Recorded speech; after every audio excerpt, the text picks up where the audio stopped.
irregular periods என்னதான் பண்றது? உங்க பிரச்சனைகளை கட்டுப்படுத்த லயன் டேட் சிரப் தினமும் 2 ஸ்பூன். லைகா புரொடக்ஷன் சுபாஷ்கரன் வழங்கும் அஜித் குமார் நடிக்கும் விடாமுயற்சி வரும் பிப்ரவரி 6 முதல் திரையரங்குகளில். டாக்டர் ஸ்ரீவர்மா ஆயுள் தரும் ஆயுர்வேதா அறுவை சிகிச்சை இல்லா குணம் ஆயுள் கால நிவாரணம். என்னை பொறுத்த வரைக்கும் சென்னையில் 1 லட்ச ரூபா சம்பளம் வாங்குறோம் அப்பர் மிடில் கிளாஸ், திருச்சியில் அவன் செல்வந்தர். ஸோ நீங்கள் இது மிடில் கிளாஸுக்குன்னு நீங்கள் சொல்லவே முடியாது. இது ஏழைகளுக்கான ஒரு பட்ஜெட்டாக இது இல்லவே இல்லை அப்படின்னு எதிர்க்கட்சிகள்லாம் குற்றம் சாட்டுறாங்க. இப்போ அவங்க என்ன சொல்கிறாங்க, ஜல் ஜீவன் திட்டம் 2028 சொல்லியிருக்கோம். காதெல்லாம் குத்துறதெல்லாம் விட்டுருங்க. பெட்ரோலோட எக்ஸைஸ் டியூட்டி, டீசலோட எக்ஸைஸ் டியூட்டி, எல்பிஜி டேக்ஸை குறைச்சிருந்தேன்னா எல்லாருக்கும் நாளைக்கே காசு வந்திருக்குமே. வட்டியை நான் கட்டுறேன்னு பேசு, அது மாதிரி ஏதாவது இருக்கா? பேங்க்கு கொடுக்குற 1.5 லட்சம் கோடியை கடனை கொடுத்து நான் கொடுத்தேன்னு சொல்லி ஸ்கீமில் போடுறதுக்கு நீ எதுக்கு ஃபைனான்ஸ் பண்ணிட்டு? நீங்க ஒன் சைடு வெர்ஷன் சொல்றீங்க சார். என்ன கொடுத்தா தபால் நிலையங்கள் மூலமா ஊரக பகுதி வளர்ச்சி திட்டம் நீங்க பிளேட்டை மாத்திட்டே இருக்கு. பிளேட்டை மாத்திரல இல்ல, உங்களுக்கு 12 லட்ச ரூபா வரைக்கும் வரி கிடையாது. ஆனால் என்ன மாதிரி நிறைய சம்பாதிக்கிறவனுக்கு வரியை கம்மி பண்ணி ஒரு 2 லட்ச ரூபா என் பேக்கெட்டில் போட்டிங்க. அந்த 2 லட்ச ரூபா எனக்கு தேவையா இல்லை இந்த கேமரா பிடிக்கிற பையனுக்கு தேவையா? யார் கஷ்டப்படுறாங்களோ அவங்களுக்கு தான். இப்போ கேமராமேன் கஷ்டப்படுறானா நான் கஷ்டப்படுறேன் பணத்துக்கு. கேமராமேன் தான், அப்போ அவனுக்கு தானே கொடுக்கணும். அதுதான் பொருளாதாரம். இப்போ போஸ்ட் ஆஃபீஸுக்கு வேலை கிடையாது. சரி, இப்போ இருங்க வருவோம், பேசடிச்சா சரின்னு மூடக்கூடாது. நிர்மலா சீதாராமன் சொல்லியிருக்காங்க, மருத்துவ கல்லூரிகளில் 10,000 கூடுதல் இடங்கள் அது அடுத்த ஆண்டுக்குள்ள நாங்க கொண்டு வரோம். 2026 கொண்டு வராங்க. அப்படி இல்லை, 5 வருஷம் தாங்க. அதையும் நீங்க போய் படிக்கல. ஒட்டுமொத்தமா 5 வருஷத்துல 75,000 இடம், அடுத்த வருஷத்துல 10,000 இடம்.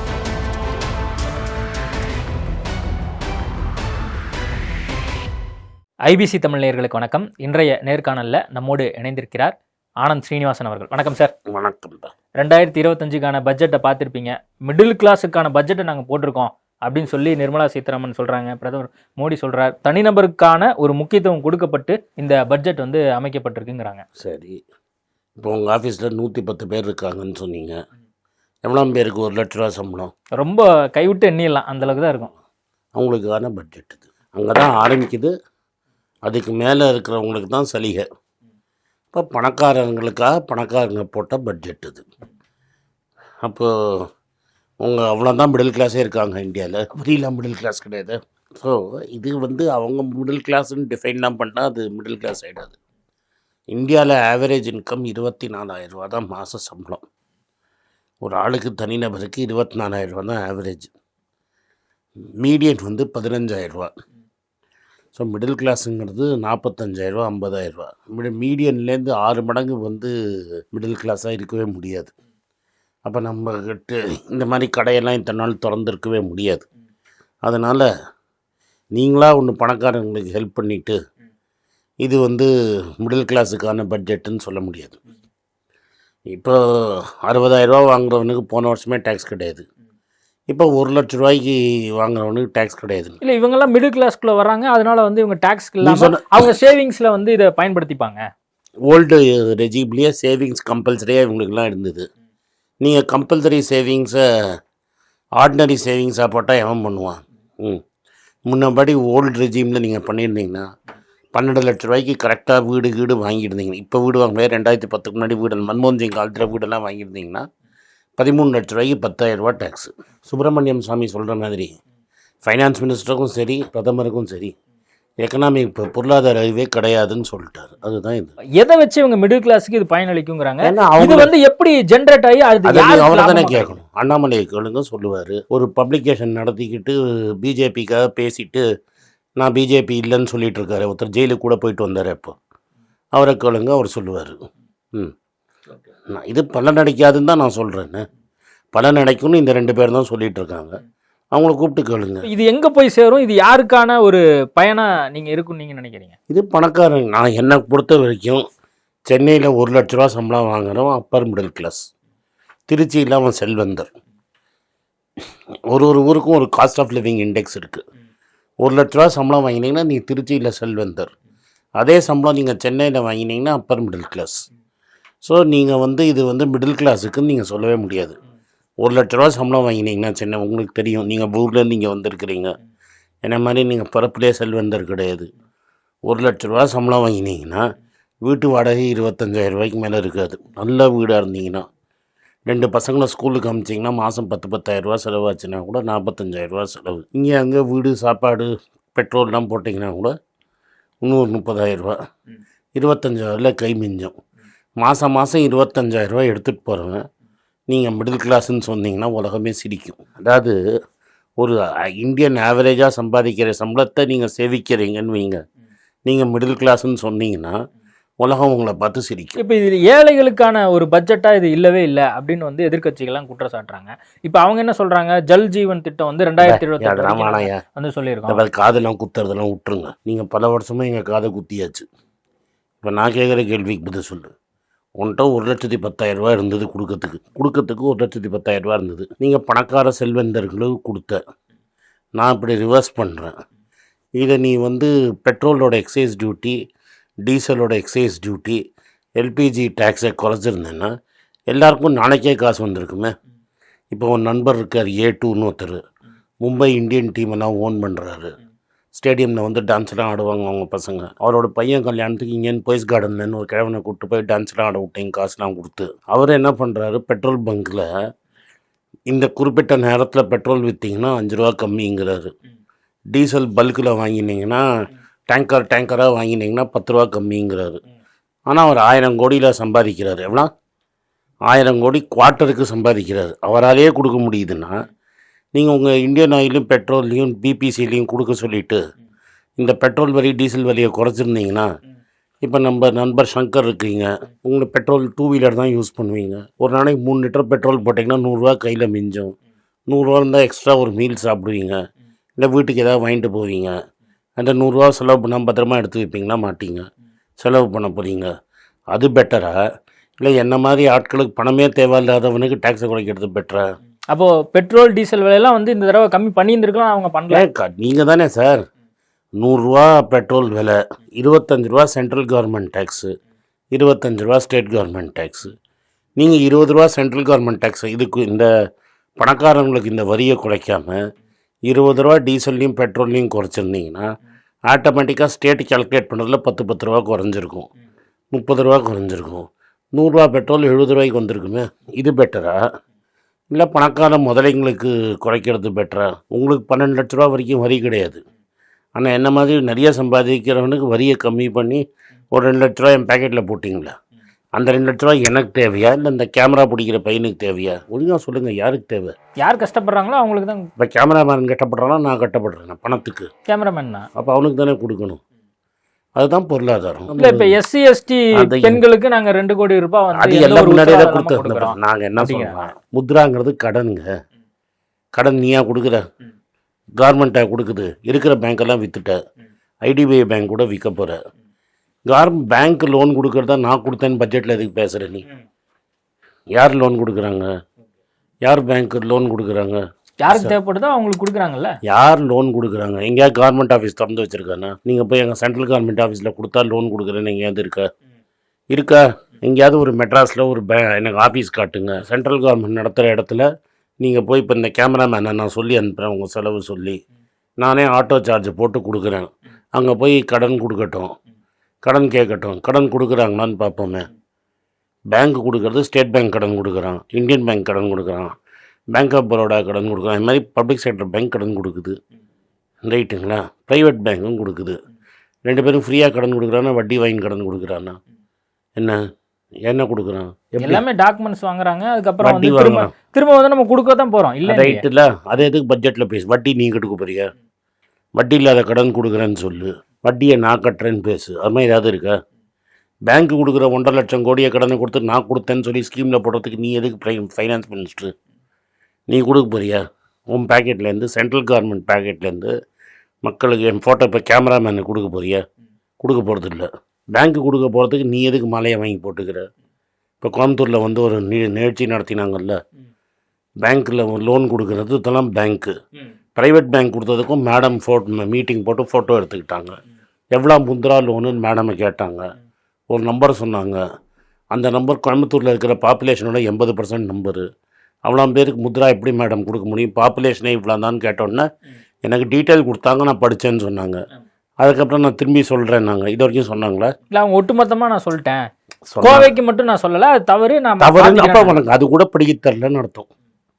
கோவையில் வந்து கோவைக்கு என்ன, அப்புறம் பார்க்குறேன்னு ஒருத்தர் ஜிஎஸ்டி பற்றி கேட்டோன்னா அவர் எப்படி உள்ளே கூப்பிட்டு ஆளை ஊமக்காயம் போட்டு அவரை மன்னிப்பு கேட்க வச்சிங்களா இல்லையா? வீடியோவை நீங்களே ரிலீஸ் பண்ணீங்க, கரெக்டாக இல்லையா? இதுதான் நீங்கள் மக்களுக்காக இந்த இதை பட்ஜெட்ல எதுவுமே கடல்ல- இல்லை அப்படின்னா இந்த துயரத்தை அனுபவிக்கிறாங்க. ஏன்னா அனுபவிக்கிறாங்க. அதனால தான் மகாராஷ்டிராவில் எப்படி எலெக்ஷன் ஜெயிச்சீங்கன்னு நேற்று ராகுல் காந்தி பேசினார. மகாராஷ்டிராவில் எலெக்ஷன் எப்படி ஜெயிச்சேன்னு நேற்று கிளாஸ் எடுத்தாரா இல்லையா ராகுல் காந்தி? எடுத்தாரா எடுக்கலையா? அதுக்கு பதில் ஏன் பேசல? மக்களை ஏமாற்றி எலெக்ஷன் ஜெயிச்சிருக்கிறாங்க, ரைட்டா? இல்ல மக்கள் திரும்ப அங்க வாக்களிக்கிறாங்க. மக்களை தான் வாக்களிக்கிறத பற்றி தான் ராகுல் காந்தி பேசியிருக்காரு. 2024 மகாராஷ்டிராவில் நீங்கள் எலெக்ஷன் தோத்தீங்க, 5 மாதம் கழிச்சு ஒரு எலெக்ஷன் நடக்குது. 3 கோடி வாக்காளர் எப்படி 5 மாதத்தில் சேர்த்தீங்க? சேர்க்க முடியுமா? 5 மாதத்தில் ஒரு மாநிலத்தில் 3 கோடி பேர் 21 வயசு 18 வயசு மாறிட்டாங்களா? எப்படி சேர்த்தீங்க? சிறுடிங்கிற ஊரில் ஒரே பில்டிங்கில் எப்படி 8000 பேருக்கு ஓட்டு சேர்த்தீங்க? ஒரு பில்டிங் பாம்பேயில் இருக்குன்னா கூட நான் நம்பலாம். சிறுடி மாதிரி ஒரு சின்ன டவுனில் ஒரே பில்டிங்கில் 8000 பேர் இருக்க முடியுமா? இப்போ பழனியில் ஒரு பில்டிங்கில் 8000 பேர் இருக்காங்கன்னு நம்புவியா நீ? அதானே சொன்னார் நேற்று பார்லிமெண்ட்டில்.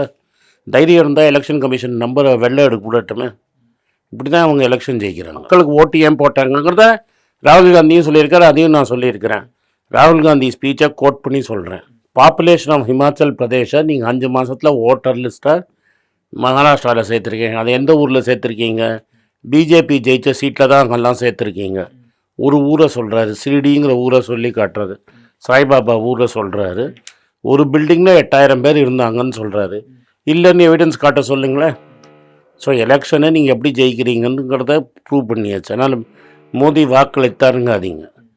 இப்போ நான் என்ன கேட்குறேன், நான் ஒரு 10 சீட்டு 20 சீட்டு இன்னும் ஒழுங்காக மீரட்டுங்கிற ஊரில் ராம் கோவில், அந்த அருண் கோவிலுங்கிறவர் ராமரா வேஷம் போட்டவர் எப்படி ஜெயிச்சாங்கன்னு நியூஸ்லாண்ட்ரி எக்ஸ்போஸ் பண்ணியிருக்காங்க. அது மாதிரி ஒரு 10 சீட்டு காலியாக இருந்தால் நீங்கள் இன்னும் 2 பேர்கிட்ட பாத்திரம் எடுத்துகிட்டு போயிருக்கணும், ரைட்டா? ஸோ அதனால் நம்ம எலெக்ஷனை பற்றி பேச வேணாம். எலெக்ஷன் கமிஷனை பற்றி பல கேள்விகள் வந்திருக்கு. காங்கிரஸ் கட்சி எழுப்பலை, பொது ஊடகங்களில் மக்கள் எழுப்பியிருக்கிறாங்க, அதுக்கு பதில் சொல்லலை. எலெக்ஷன் கமிஷனால் அதுக்கு பதில் சொல்ல முடியல, கைக்குள்ளே போட்டுக்கிட்டாங்க. இப்போ பீகாருக்கு பண்ணிட்டாங்க. நான் சொல்கிறேன், பீகாரையும் ஏமாற்றிருக்காங்கன்னு சொல்லுங்கள். 2015 தர்பங்கான்னு ஒரு ஊர் இருக்குது. எங்கே இருக்குது? பீகாரில் தான் இருக்குது. அங்கே நான் எய்ம்ஸ் பில்டிங் கட்டுறேன்னு 10 வருஷத்துக்கு முன்னாடி சொன்னார். இன்னும் அங்கே எய்ம்ஸ் பில்டிங் கட்டலை. நீங்கள் வேணால் யூடியூப்பில் போட்டு பாருங்கள், தர்பங்கா எய்ம்ஸ்னு. ஒரு வெட்ட வெளியில் இங்கே தான் எய்ம்ஸ் வரப்போகுதுன்னு சொல்லியிருக்காங்க. இப்போ என்ன சொல்லுவாங்க, பாட்னா ஏர்போர்ட் இங்கே வரப்போகுதும்பாங்க. 10 வருஷம் கழிச்சு பாட்னா ஏர்போர்ட் வரும். ஒரு பட்ஜெட்டுங்கிறது இந்த வருஷத்தில் என்ன பண்ண போகிறீங்க? இந்த வருஷத்துல என்ன பண்ண போறோம்? அது இந்த வருஷம் இல்லை, 5 வருஷத்துக்கு முன்னாடி தமிழ்நாடு எலெக்ஷனுக்கு முன்னாடி மதுரை எய்ம்ஸ் நாங்கள் மதுரை எய்ம்ஸில் கட்டி பில்டிங் கட்டி பேஷண்ட்டை பார்க்க ஆரம்பிச்சாச்சா? இல்ல, நிலம் கையகப்படுத்துறதுல சிக்கல் இருக்கு. சரி. மாநில அரசாங்கம் ஒத்துழைக்கல. சரி, இங்கே அப்படின்னு பாட்னாவில் உங்கள் அரசு தானே, அங்கேயும் கட்டி முடிக்கல. பாட்னா உங்கள் அரசு தானே சாமி, நீங்கள் அதை பண்ணிட வேண்டியது தானே. இந்த பட்ஜெட்டை நீங்கள் உன்னிப்பாக கவனிச்சிருப்பீங்க. ஏதாவது இந்த வருஷத்துக்குள்ளே கடன் கொடுப்பேங்கிறது நீங்கள் கொடுக்கல, பேங்க்கு தான் கடன் கொடுக்குது. ஓகே, பேங்க்கில் கடன் கொடுக்கறத நீ எதுக்கு? வட்டி நான் கட்டுறேன், வட்டி SC/ST காரன் கட்டுறான், கடன் பேங்க்கு கொடுக்குது, மாலையை நீ எதுக்கு வாங்கி போட்டுக்கிற? இல்ல அவங்க முக்கியமா இருங்க, 4 விஷயம் சொல்றாங்க. இது நீ Agriculture- கேட்ட கேள்விக்கு நான் பதில் சொல்லிடுறேன். கடனுக்கு SC/ST கடன் கொடுக்கறது பேங்க்கு, கார்மெண்ட் கடன் கொடுக்கல, கார்மெண்ட் வட்டி கட்டல. வட்டியும் முதலும் சேர்த்து யார் கட்டுறான்? SC/ST தான் கட்டுறான். அதை நீ ஏன் உன் அச்சீவ்மெண்ட்னு பட்ஜெட்டில் சொல்கிற? முதல் கேள்வி. அடுத்தது அக்ரிகல்ச்சர் பற்றி சொன்னீங்க. அக்ரிகல்ச்சரில் அவங்க என்ன சொல்கிறாங்க, நாங்கள் இனிமேல் மாநிலத்துலேயும் ஸ்டேட்டையும் கலந்து 100 டிஸ்ட்ரிக்டை சரி பண்ணுவாங்கிறீங்க. இனிமேல் மீட்டிங் ஆரம்பிச்சு, இனிமேல் மீட்டிங் எல்லாரையும் கூப்பிட்டு பேசி அதுக்கப்புறம் பண்ணுவீங்க. அதுக்கு எவ்வளோ பணம் ஒதுக்கியிருக்கீங்கன்னு சொல்லலை, அனெக்ஸ்டரில் படிச்சுக்கோங்கன்ட்டீங்க. அதுக்கப்புறம் ஸ்டேட்டும் காசு கொடுக்கணுங்கிறீங்க. அந்த ஸ்டேட்டை காசு இருக்குமா? அவன் பட்ஜெட்டில் என்ன போட்டிருக்கானே கிடையாது. சரி, இன்னொரு ஸ்கீம் என்ன சொன்னீங்க? MSME இது அக்ரிக்கு ஏன் தாவர கிசான் முடி. ஸோ அக்ரிகல்ச்சரில் என்ன சொன்னீங்க? கிசான் கிரெடிட் கார்டு நிறைய தருவாங்கிறீங்க. கிரெடிட் கார்டுனா கடன் தானே. கடன் யார் கொடுக்குறாங்க? பேங்க்கு கொடுக்குது. பேங்க் கொடுக்குறத திரும்பி நான் போட்டு ஜோடா உடச்சி மாலையை போட்டுக்கிட்டேன்னா MSMEக்கு வா. எம்எஸ்எம்இக்கு என்ன கொடுத்தாங்க? இப்போ திருப்பூர் மக்கள் என்ன கேட்குறான்? ஒரு பனியனுக்கு ஒரு போர்டு போடுங்க, நிட்வேர் போர்டுன்னு ஒன்று க்ரியேட் பண்ணுங்க, ஒரு ஜவுளி பூங்கா செட் பண்ணுங்க, இதான் கேட்டாங்க. நீ ஜவுளி பூங்காவும் செட் பண்ணல, ஜவுளி போர்டும் கொடுக்கல. சரி, பங்களாதேஷில் ப்ராப்ளமு, ஏதாவது எக்ஸ்போர்ட் பிடிக்கிறதுக்கு ஆர்டர் பிடிக்கிறதுக்கு ஏதாவது ஐடியா சொன்னால் இல்லை, 2 சொன்னேன். இன்னும் 500 கோடி இருக்கிற வரைக்கும் மீடியம்ங்கிற. அதான் ரகுநாதன் நம்ம ஃப்ரெண்டு சொன்னார். சின்ன பிஸ்னஸ் பண்ணிகிட்ருக்கிறோம் எம்எஸ்எம்இ. இப்போ 500 கோடி பண்ணுறவன் பெரிய முதலாளியும் சின்ன ஆளுன்ட்ட. சின்ன ஆள் அது 10 கோடி தொழில் பண்ணிட்டு இருந்தவன் வரைக்கும் இருந்தது. போன வாட்டி அதை 250 கோடி ஆக்கினேன், இந்த வாட்டி 500 கோடி ஆக்கிட்டேன். இந்தியாவில் எவ்வளோ பேர் 500 கோடி டர்ன் ஓவர் பண்ணுவான்? அவன் ஸ்மால். அது ஒன்று பண்ணிங்க. ரெண்டாவது என்ன பண்ண, உங்களுக்கு நிறைய கடன் தரேன்னு இருக்கிறேன். கடன் தான் ஆல்ரெடி பேங்க்கு கொடுத்து அவனால் கடன் கட்ட முடியாமல் கட்டத்தில் தானே இருக்கான். ஆல்ரெடி ஐசியூவில் இருக்கிறவனுக்கு இன்னும் கடன் கொடுத்து எப்படி திருத்து? இப்போ நீங்க வந்து ஒன் சைடு வெர்ஷன் சொல்றீங்க சார். என்ன கொடுத்தா தபால் நிலையங்கள் மூலமா ஊரக பகுதி வளர்ச்சியில் திட்டங்கள். நீங்க பிளேட்டை மாத்திட்டே இருக்க கூடாது. பிளேட்டை மாத்தறல, இல்ல எம்எஸ்எம்இ மட்டும் பார்த்துட்டு சொல்றீங்க. எம்எஸ் நீங்க நான் பார்க்கவே இல்லையே. அக்ரிகல்ச்சரை பத்தி கேட்டது யாரு? சங்கர். நான் பதில் சொல்லிட்டேன். எம்எஸ்சி பத்தி கேட்டேன், பதில். நீங்க சொன்னது ரைட்டு தப்புன்னு சொல்லாம 3வது அடுத்த பாயிண்ட்டுக்கு எதுக்கு போற? அப்போ எம்எஸ்எம்இலையும் அக்ரிகல்ச்சர்லையும் நான் சொன்னது கரெக்டாக உங்ககிட்ட விளக்கம் இல்லை. வட்டி பற்றி ஒன்றும் பேசலை. கடன் கொடுத்தா வட்டியோடு திரும்பி அவன் தான் கொடுக்கணும். SC/ST கொடுக்கணும், ஃபார்மர் கொடுக்கணும், MSME கொடுக்கணும். திருப்பூருக்கு ஜவுளியில் ஒன்றும் செய்யலை. இதெல்லாம் நம்ம ஒத்துக்கிட்டு நம்ம தனியாக வைக்கிறோம். தர்பங்கால எய்ம்ஸ் கட்டலைன்னு ஒத்துக்கிறோம். தலையில் இதெல்லாம் தண்ணி வச்சிடறோம். இப்போ நீங்கள் வந்து இப்போ தபால் நிலையத்துக்கு வரீங்க. தபால் நிலையத்தை நாங்கள் பேங்காக ஆக்குவோன்னு ஒரு 5 வருஷத்துக்கு முன்னாடி சொன்னாங்க. எங்கேயாவது பேங்க் ஆச்சா? நான் பேசக்கூடாது. பேங்க்னா என்ன பண்ணுறான்? இப்போ நீங்கள் HDFC, நீங்கள் எந்த பேங்க்கில் உங்களுக்கு சேலரி அக்கௌண்ட் இருக்குது? எந்த பேங்க்? தனியார் நிறுவனத்தில் இருக்குது. எந்த பேங்க்கு சொல்லுங்களேன்? நம்ம தான் நண்பர்கள் தானே, சொல்லு. எந்த பேங்க்கு? Axis bank. ஆக்சிஸ் பேங்க்கில் இருக்குது. உனக்கு ஃபோன் பண்ணி என்ன கேட்குறான்? ஆக்சிஸ் பேங்க்கு கடன் வேணும்னு கேட்குறானா? வானான்னு வச்சுருவேன். நீ கடன் இருக்கான்னு கேட்குறான். நீ ஏடிஎம்மில் போய் பணம் எடுக்கிற. இது மாதிரி இப்போ நீங்கள்லாம் வந்து இடதுசாரிகள். எனக்கு தெரியும், எனக்கு ரொம்ப வருஷமாக தெரியும் நீ இடதுசாரி. ஏதாவது ஒரு கவர்மெண்ட் ஆஃபீஸ்லையாவது போஸ்ட் ஆஃபீஸ் போய் எல்லா சேலரி அக்கௌண்ட்டும் எடுத்து ஃபோன் எடுத்து ஐயா உனக்கு லோன் வேணுமான்னு கேட்டிருக்கானே? உங்கள் வீட்டில் டெய்லி போஸ்ட்மேன் வரான்ல, அவன் தான் என்னை அக்கௌண்ட் திறக்க வச்சான். எனக்கா 2 அக்கௌண்ட் திறங்கன்னா திறந்து வச்சுருக்கிறேன். ஐயா நான் உனக்கு லோன் தரேன்னு ஏதாவது சொல்லியிருக்கிறானே? இது உன் பேங்க் எவ்வளோ பேங்க்கு உனக்கு ஃபோன் பண்ணி லோன் தரேங்கிறான்? சொல்லு. நிறைய பேங்க் இருக்கு, பிரைவேட் பேங்க் எல்லாரும் சொல்கிறான்ல. போஸ்ட் ஆஃபீஸ் ஏதாவது சொன்னானே? ஸ்டேட் பேங்க் தவிர வேறு எந்த நேஷ்னல் பேங்க்காவது கூப்பிட்டு லோன் தரேன்னு சொல்லியிருக்கிறானா? அதுக்கப்புறம் நான் பேங்க் ஆகிட்டேன்னு மாலையை மாட்டிக்கிட்டா இப்போ போஸ்ட் ஆஃபீஸுக்கு வேலை கிடையாது. சரி, இப்போ இருங்க வருவோம். பேசடிச்சா சரின்னு மூடக்கூடாது. அம்மையார் வேணா ப்ரெஸ் கான்ஃபரன்ஸ் இல்லாமல் இருக்கலாம், பிரதமர் ப்ரெஸ் கான்ஃபரன்ஸ் இல்லாமல் இருக்கக்கூடாது. சங்கருக்கு பொறுமையாக கேட்கணும். சங்கர் பொறுமையாக கேட்கணும். இப்போ தபாலுக்கு வேலை இல்லை. தமிழ்நாடு மாதிரி ஊரில் போஸ்ட் ஆஃபீஸுக்கு வேலை கிடையாது. புரோக்கர் மாதிரி கவர்மெண்ட்டுக்கு ஸ்மால் சேவிங் ஸ்கீம் கலெக்ட் பண்ணுறாங்க. அது அந்த அம்மாவே ஸ்பீச்சில் சொல்கிறாங்க. அது நீங்கள் சென்ட்ரல் கவர்மெண்ட்டுக்கு கடன் கொடுக்கறது. நீங்கள் ஸ்மால் சேவிங் ஸ்கீம்ங்கிறது கவர்மெண்ட்டுக்கு கடன் கொடுத்து வட்டி வாங்குறது. ஸோ கவர்மெண்ட்டுக்கு டெபாசிட் சேகரிக்கிறதுக்காக போஸ்ட் ஆஃபீஸ் வச்சுருக்கீங்க. எதுக்காக வச்சுருக்கீங்க? இன்றைக்கி டெபாசிட் வாங்கிறதுக்காக, உங்கள்கிட்டருந்து பணத்தை பிடுங்கிறதுக்கு, டெபாசிட்டாக பிடுங்கிறதுக்காக போஸ்ட் ஆஃபீஸ் இருக்குது. இப்போ நான் இன்னொரு கேள்வி கேட்குறேன். உங்கள் அம்மா எந்த ஊரில் இருக்காங்க? திருப்பூரில் இருக்காங்க. பற்றியா, நான் கரெக்டாக எனக்கு தெரியாமல் சொல்லிட்டேன். பற்றியா, அந்த ஊர் கஷ்டம் என்னோட உனக்கு நல்லா தெரியும். தெரியுமா தெரியாத? முன்னெல்லாம் ஒரு 25 வருஷத்துக்கு முன்னாடி மெட்ராஸில் இருந்த நன்மையே. நீ மெட்ராஸில் இருக்கிற, அம்மா திருப்பூரில் இருக்கிறாங்க.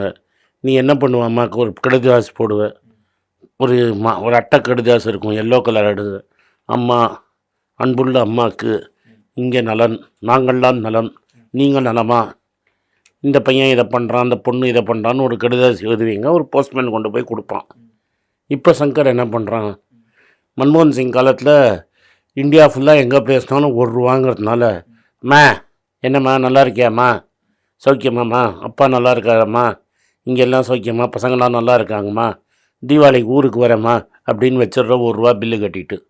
அதுவும் இந்த வாட்ஸ்அப்லாம் வந்தப்புறம் ஃப்ரீயாகவே பேசிடுற வாட்ஸ்அப் காலில். கரெக்டாக? அதனால உனக்கு போஸ்ட் ஆஃபீஸ் தேவைப்படுவது இல்லை. சரி, பார்சல் அனுப்பணுன்னா நீ போய் போஸ்ட் ஆஃபீஸில் அனுப்புறியா, இல்லை ப்ரொஃபஷனல் கொரியர்ஸே உங்கள் வீட்டில் வந்து வாங்கிட்டு போய்ட்றானா? ஸோ இந்த போஸ்ட் ஆஃபீஸை சரி பண்ணுறேங்கிறது வேலையை கொடுத்து வேலை இல்லாத ஒரு டிபார்ட்மெண்ட்டுக்கு ஏதாவது வேலை தேட முடியுமான்னு பார்க்குற வேலை அது. அது ஒன்றும் எஃபிஷியண்ட்டாக போஸ்ட் ஆஃபீஸ் உனக்கு போட்டு காமிச்சிட்டேன். பேங்க்கு நடத்துறதில்ல, யாரும் தபால் அனுப்புறதில்ல, மணி ஆர்டர்லாம் இப்போ யாரும் அனுப்புறதில்ல. ஏன்னா யூபிஐ முகம் அதுவும் நம்ம எவனோ பண்ணதுக்கு மாலையை நம்ம வாங்கி போட்டுக்கிட்டோம். அது வேறு விஷயம். ஆரம்பித்தது ரகுராம் ராஜன், அது முடிக்கிறதுக்குள்ளே நீ ஆட்சிக்கு வந்துட்ட, நீ மாலையை வாங்கி போட்டுக்கிட்ட.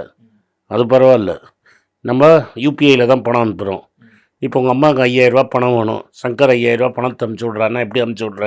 யூபிஐ மூலியமாக தான் அனுப்புகிறோம். நீ போய் மணி ஆர்டர் போடுறியா? ஸோ ஒரு போஸ்ட் ஆஃபீஸுன்னு இருக்கிற வேலையே ஒன்றும் கிடையாது. அதை இழுத்து பூட்டு போடுற நிலைமை. நீ தமிழ்நாடு மாதிரி ஊரில் எங்கேயாவது பீகார் அது மாதிரி வளர்ச்சி இல்லாத மாநிலத்தில் வேணால் இருக்கலாம். இங்கே பூட்டு போடுற நிலைமை. அவனுக்கு ஏதோ ஒரு வேலை தேடி கொடுக்கணும், சம்பளம் கொடுக்கறதுக்காக ஏதோ வேலை தேடணும்னு வேலை தேடிட்டு இருக்காங்க. அதை ஒரு திட்டம் நீங்கள் உட்காந்து பேசின்னு இருக்கிற, நானும் கேட்டுன்னு இருக்கிறேன், மக்களும் கேட்க. மக்கள் டைம் வேஸ்ட் பண்ணாமல் அடுத்த பாயிண்ட்டுக்கு நாடு ஒத்துக்கிறியா இல்லையா? இல்ல கண்டிப்பா நீங்க சொல்றத ஒத்துக்கலாம், அக்செப்ட் பண்ணிக்கலாம். ஒண்ணும் பிரச்சனை இல்ல. நீ அக்செப்ட் பண்ணிக்கிறல்ல? ஆமா, நான் அக்செப்ட் பண்ணிக்கிறேன். அடுத்ததுக்கு வா. ஓகே, இப்போ நாடு முழுவதும் மேல்நிலை பள்ளிகள், சுகாதார நிலையங்களுக்கு பாரத் நெட் மூலம் பிராட்பேண்ட் வசதி எவ்வளவு? 5 வருஷத்துல 5 வருஷத்துக்குள்ளே நாங்க 5 வருஷம். அது பட்ஜெட் இந்த வருஷத்துக்கு 5 வருஷத்துக்கு அவங்க 2025 2026க்கு பட்ஜெட் போடுறாங்க. இந்த வருஷத்துக்குள்ள கொண்டு வரேன்னு சொல்லி நான் நீ போய் பார்ப்போம் எல்லா இடத்துலையும் வந்திருக்குதான்னு. நீ எதுக்கு 5 வருஷ திட்டத்தை 5 இயர் பிளானிங் கமிஷன் வச்சிருந்தார் நேரு, அங்கதான் 5 வருஷ திட்டம் போடுவாங்க. அதுதான் வேஸ்ட்ன்னு சொல்லிட்டீங்க. நீங்க நீத்தி ஆயோக் வச்சிருக்கீங்க. அப்போ எதுக்கு இங்கே வந்து 5 இயர் பிளான் கொடுக்குறீங்க? 5 ஆண்டு திட்டம்ங்கிறது நீங்கள் ஹிஸ்ட்ரி புஸ்தகத்தில் படிச்சிருப்பீங்க, பண்டிதர் நேரு பண்ணது. அதுதான் தண்டம்ட்டீங்க. நீங்கள் பட்ஜெட் ஸ்பீச்சை எடுத்து எண்ணுங்க. எவ்வளோ வாட்டி 5 ஆண்டுன்னு சொல்லியிருக்காங்க? அட்லீஸ்ட் 50 வாட்டி சொல்லியிருப்பாங்க. எவ்வளோ வாட்டி சொல்லியிருப்பாங்க? நிறைய தடவை சொல்லியிருக்காங்க. நிறைய தடவை. ஆமாம். அப்போ என்னது? அப்போ நேருவை பார்த்து காப்பி அடிக்கிறீங்க. பட்ஜெட் ஸ்பீச்லேயா நேரு சொன்னார் 5 ஆண்டுன்னு? உங்களுக்கு ஏற்ற மாதிரி ஒரு பாயிண்ட் கிடைச்சிருக்கு பாருங்க. நிர்மலா சீதாராமன் சொல்லியிருக்காங்க, மருத்துவ கல்லூரிகளில் 10,000 கூடுதல் இடங்கள் அது அடுத்த ஆண்டுக்குள்ள நாங்க கொண்டு வரோம். கொண்டு வராங்க. அப்படி இல்ல, 5 வருஷம் தாங்க. அதையும் நீங்க போய் படிங்க. ஒட்டுமொத்தமா 5 வருஷத்துல 75,000 இடம், அடுத்த வருஷத்துல 10,000 இடம். ஆமாப்பா. அதுக்கு என்ன கவர்மெண்ட், சென்ட்ரல் கவர்மெண்ட் எய்ம்ஸா கட்டுற நீ? இப்ப நாங்க தான் தமிழ்நாட்டில் ஒரு டிஸ்ட்ரிக்ட்லயும் ஒரு மெடிக்கல் காலேஜ் இருக்குல்ல. நான் செலவு பண்ணி மெடிக்கல் காலேஜ் போடுவேன், நீ மலையை வாங்கி போட்டுப்ப. பிரைவேட் காலேஜுக்கு முதலாளி நம்பர்லாம் இருப்பான்ல, அவனுக்கு ஒரு லைசன்ஸ் கொடுப்ப, நீ ஒரு மெடிக்கல் காலேஜ் திறந்துக்கன்னு. அரசாங்கம் செலவு பண்ணி நாங்கள் மெடிக்கல் காலேஜா? இப்போ பல முதலாளிகள் இருக்காங்க இங்கே, கல்வி தந்தைகள் இருக்காங்க. ஆல்ரெடி மெடிக்கல் காலேஜ் திறந்து வச்சுருக்கிறான்.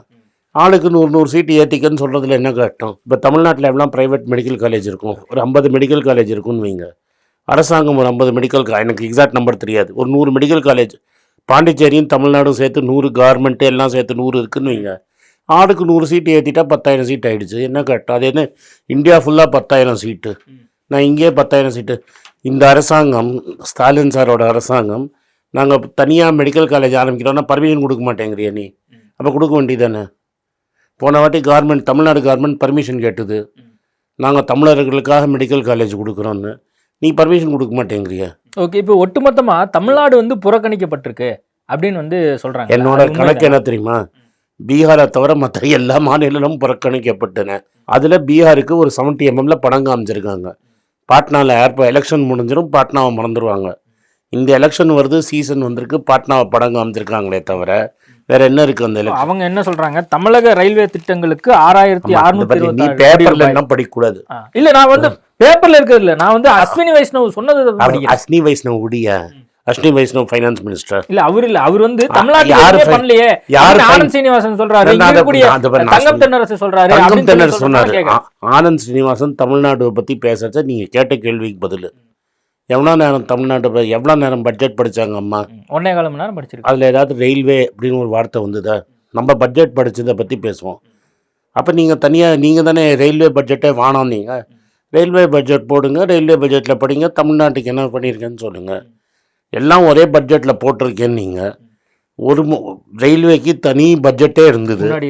120 நிமிஷத்தில் ஒரு வார்த்தையாவது நீங்கள் நீங்கள் தமிழ்நாடை பற்றி பேச வேணாம். அது தண்ட ஊர், உங்களுக்கு ஓட்டு போடாத ஊர், உங்களை மதிக்காத ஊர், சங்கி ஊர் கிடையாது, ஜாதி கிடையாது.